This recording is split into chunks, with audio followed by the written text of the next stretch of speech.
In this final video, I'm going to show you how to add in some of the details, including the hair and the eyes. Now, the face is about halfway there in terms of the color, but I'm not going to develop it any further until I get more contrast in with the rest of the features.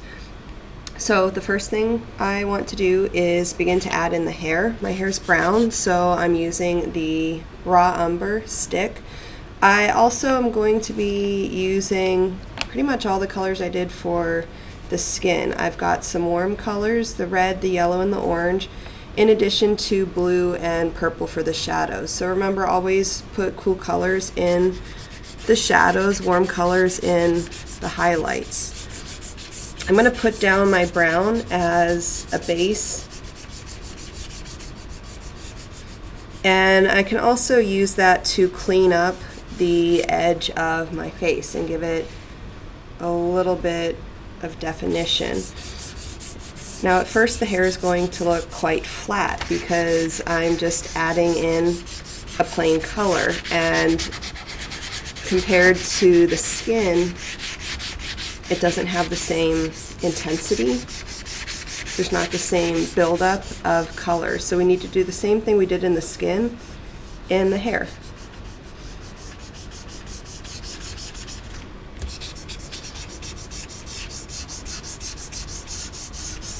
Okay, so I'm just going to quickly block it in.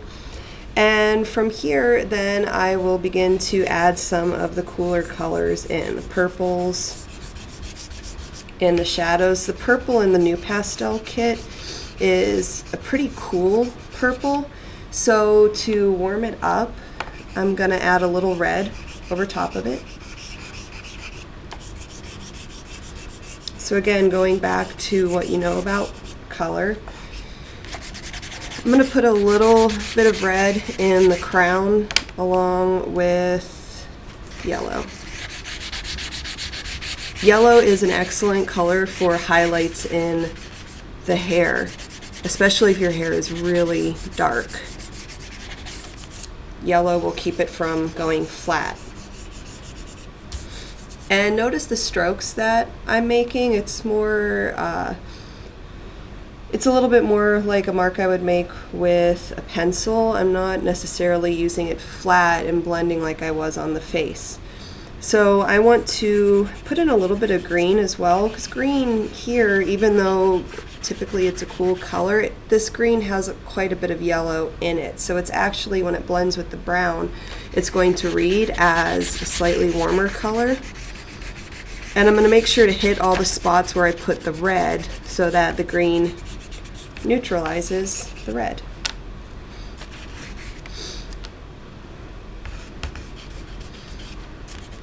Okay, so I just go back and forth between the warm and the cool.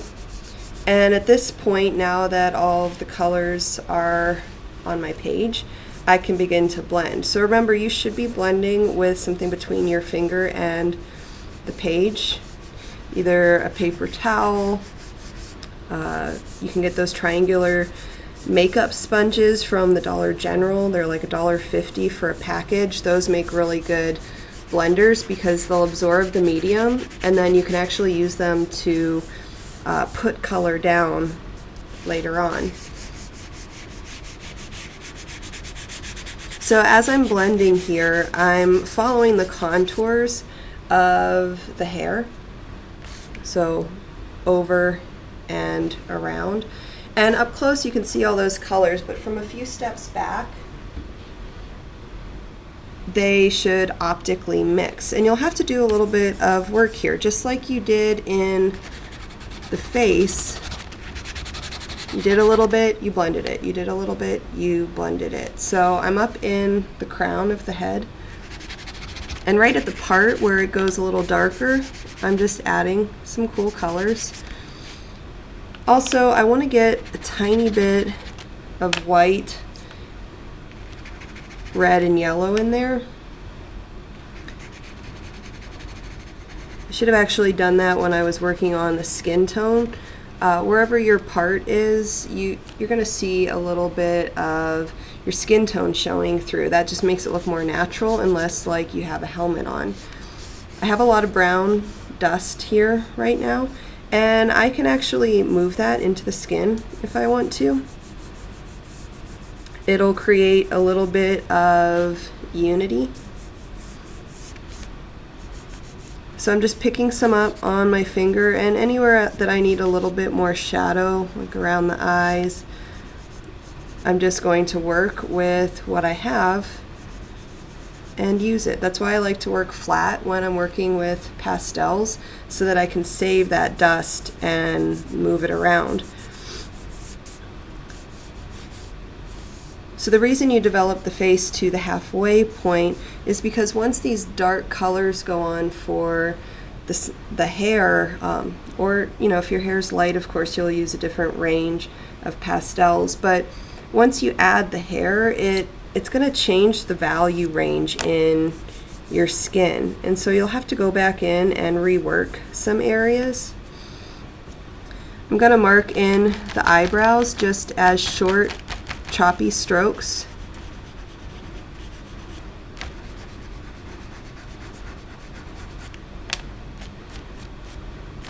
Okay, I don't want them to look too solid, or else it won't look like me. Okay, so little choppy strokes that are then softly blended, that allows the skin tone still to show through. So now I'm going to move on to the eyes. And let me close my window because there's a little bit of a glare.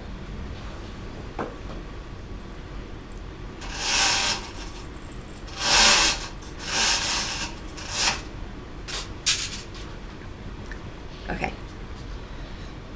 So first things first, I want to get in my eye color, which is blue.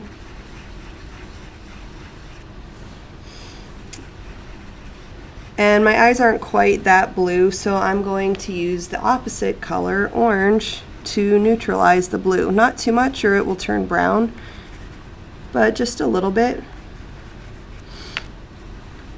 When you're working in small areas like this, it's nice to have a Q-tip handy for blending.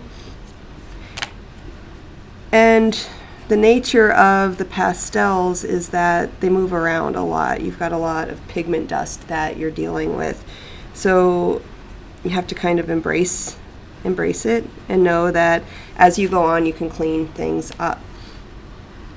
It can be nice also to push some of that blue down into the shadows. So I just picked up my white chalk and I put a little bit of white on either side of my iris. Now look at that negative space around your iris, because that can help you to find the shape of your eye again if it's sort of disappeared in the course of working on this drawing. I'm going to put some more colors into my eyes. Even if your eyes are brown, don't just use brown chalk. It's just like the hair. You're going to use warm colors and cool colors to change the brown. Now before I go further, I am actually going to take out my black chalk, which I very rarely use, but I'm going to use it here to get a little cast shadow all the way across the top of the eye. Your eyelid, it casts a slight shadow across your eye. This will make it look more natural. And your eyes get a little shadow in either corner. Now that black, it's going to very quickly overwhelm the image, so I'm going to put a little bit of white back over top of it so it turns gray. And I'm also going to use this for the pupil. So right in the center of the eye, I'm going to mark in a little bit of black. And notice how much that black sticks out, because I don't have black anywhere else in my drawing. So I could come in and work in a little bit of black. But again, I want to be very sparing with how I'm using the black, because I don't want to undo all of the work I did with my color. Black, of course, creates a darker value, a shade, which you need to have.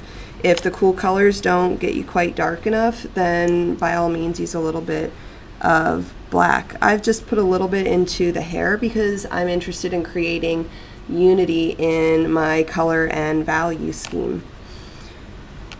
Your eyes, no matter the color, have a slightly darker ring around the iris, and I'm marking in that ring here with purple. I'm marking in that ring with purple. You can use any color that's slightly darker.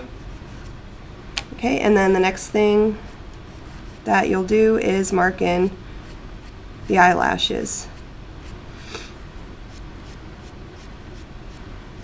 Okay, so get to that point and we'll come back and I will show you the final details.